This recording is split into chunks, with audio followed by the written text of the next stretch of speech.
Derek Lawrence. Nagsalita, Paolo Avellino. Balak nang umatras sa mga proyekto dahil sa kawalan ng respeto ng ilang tagahanga. Mainit na usapin ngayon sa social media ang pahayag ni Derek Lawrence matapos niyang ibunyag ang totoong nararamdaman ni Paolo Avellino sa gitna ng kontrobersya at patuloy na pambabatikos mula sa ilang netizens. Ayon sa direktor, dumating na raw sa punto si Paolo Avellino na gusto nang tumigil muna sa paggawa ng mga proyekto, kabilang na ang kanyang kasalukuyang pelikula sa Prime Video kasama si Kim Chiu.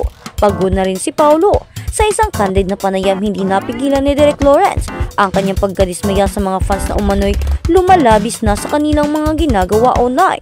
Ayon sa kanya, hindi madali ang pinagdadaanan ni Paolo Avellino ngayon, lalo na't kahit anong gawin ng aktor ay may mga tao pa rin walang respeto.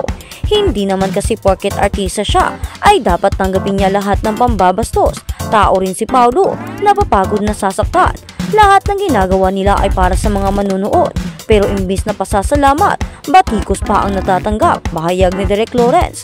Dagdag pa ng direktor, ilang beses na raw nilang napag-usapan ni Paolo ang posibilidad na magpahinga muna sa industriya. Ayon umano sa aktor, ramdam na niya ang matinding pressure at negatibong enerhiya na dala ng social media.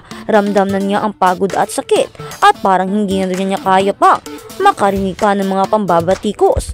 Sinabi niya sa akin direct, minsan parang ayoko na. Gusto ko lang mapayapa, hindi ito dahil sa trabaho mismo, kundi sa mga taong hindi marunong magbigay ng respeto. Dagdag pa ni Derek Lawrence, ang ugat ng isyu mga bastos na eksena at viral clips. Kamakailan lamang kumalat sa social media ang ilang clips mula sa bagong serye ni Paolo at Kim Chiu na The Alibi List, kung saan nag-viral ang mga intimate scenes ng dalawa. Sa halip na purihin ang husay ng kanilang pagganap, naging sentro ng chismis at malistiyosong komento ang mga eksena na ayon sa direktor ay labis na nakasakit sa kanilang team. Yung buong team grabe ang pagod dyan. Pinaghirapan ng lahat pero ang napansin lang ng iba ay yung mga hot scenes. Nakakahiya kasi hindi yun ang punto ng pelikula. Ginawa namin ito ng may respeto sa sining, hindi para bastusin, ani Derek Lawrence. Ayon sa kanya, hindi lang basta pelikula ang kanilang ginagawa, kundi isang proyekto na naglalayong ipakita ang lalim ng emosyon at kwento ng bawat karakter. Kapag nilalait nila yan, parang binabastos na rin nila lahat ng taong nagbigay ng oras at puso sa proyekto. Dagdag pa ng direktor. Reaksyon ng mga netizens, may mga nagtatanggol pero mas marami ang nag-aalala. Habang patuloy na umiikot ang balita tungkol sa di umano'y pagod ni Paolo, hati ang opinyon ng mga netizens. Marami ang nagpahayag ng simpatiya sa aktor o simpatya sa aktor at nananawagan ng respeto sa kanyang personal na buhay. Ngunit hindi rin nawawala ang mga kritiko na tila hindi pa rin nasisiyahan kahit pa ulit-ulit na nililinaw ng mga sangkot ang tunay na intensyon ng kanilang proyekto. Kung talagang fans kayo, dapat na uunawaan nyo kung gaano kahirap gumawa ng pelikula, hindi yung puro pang-aasar at bastos na komento, wika ng isang supporter. Sa kabilang banda, may mga nagsasabing masyado lang daw sensitive si Paolo at dapat ay sanay na siya sa mga intriga bilang artista. Ngunit ayon sa mga tagapagtanggol ng aktor, ibang usapan na kapag personal na ang naaapektuhan at ang mga gawaing sining ay ginagawang kasangkapan ng kabastusan. Kim Chiu tahimik pero dama ang bigat ng sitwasyon. Sa gitna ng lahat ng ito, nananatiling tahimik si Kim Chiu. Ngunit ayon sa mga malalapit sa kanya, labis din daw ang kanyang pag-aalala kay Paolo. Ayon sa isang source, nagkausap na raw ang dalawa at pareho nilang nararamdaman ang bigat ng sitwasyon. Si Kim gustong suportahan si Paolo pero syempre, naapektuhan din siya. Pareho silang pagod at gusto lang mag-focus sa trabaho. Nakakalungkot kasi imbis na pasalamatan, puro intriga ang nakukuha nila ayon sa source. Kim Chiu answers Paolo Avellino, Derek Lawrence, kung mahalin niyo si Paolo at Kim, huwag silang bastusin. Naglabas ng panawagan si Derek Lawrence sa mga fans at netizens na itigil na ang hindi makataong pambabatikos sa dalawang artista.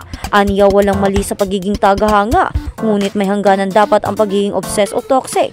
Kung talagang mahal ninyo sila, suportahan ninyo sa tamang paraan, hindi yung ilalabas ninyo sa social media ang mga eksenang hindi dapat ipakalat. Hindi ito para sa clout, hindi para sa views, di inidirect. Dagdag pa niya, sana ay maisip din ng mga tao na sa likod ng bawat eksena ay may mga crew staff at production team na nagbuhos ng dugo at pawis para mabuo ang isang magandang kwento. Hindi lang si Paolo o si Kim ang naaapektuhan, lahat kami. Nakakasira ito sa moral ng buong team.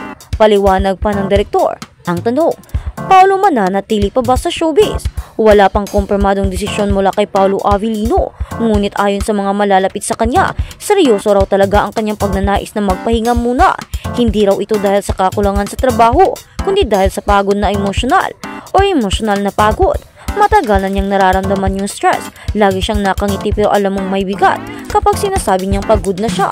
Totoo yun, hindi siya nagpapadrama. Sabi ng isang insider, marami ring fans ang umaasang magbabago pa ang isip ng aktor at hindi tuluyang iiwan ang industriya. Sa ngayon nananatiling bukas ang lahat sa posibilidad. Ngunit malinaw na gusto muna ni Paolo ng katahimikan. Sa dulo ng lahat, ang sitwasyon ni Paolo Avellino ay nagsisilbing eye-opener sa publiko tungkol sa kung gaano kalalim ang epekto ng online toxicity sa mga artista. Sa panahon ngayon kung saan mabilis kumalat ang chismis at screenshots, isang maling akala lang ay pwedeng sirain ang reputasyon ng isang tao. Ayon sa mga taga-suporta ni Paolo, hindi lang siya ang nararapat unawain, kundi lahat ng artista na araw-araw ay humaharap sa parehong pressure at batikos. Respeto lang naman talaga ang kailangan, sabi ng isang fan. At kung may aral man sa lahat ng ito, iyon ay ang paalala ni Derek Lawrence. Huwag tayong maging dahilan kung bakit napapagod ang mga taong nagbibigay sa atin ng saya sa pelikula at telebisyon. Kung tunay tayong tagahanga, tayo ang una dapat prominekta sa kanila at hindi dapat tayo ang manguna sa paninira sa mga iniidolo natin o nila. At sa kabilang banda, Paolo Avellino, nahawa na. Lipstick sa laplapan kay Kim Chiu.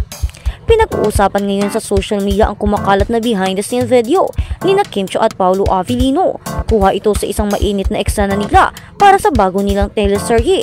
Makikitang nakakandong si Kim kay Paolo sa kotse at naghahalikan. Pulang-pula ang labi ni Kim ng lipstick kaya matapos ang kissing scene nila ay natawa si Paolo. Lumipat kasi ang lipstick sa labi niya. Natawa rin si Kim sa reaksyon ni Paolo kaya sinabi niya kay Paolo tanggalin natin. Tumingin si Paolo sa salamin ng kotse at sabay sabi, merong lipstick ang laki, aniya sabay tawa.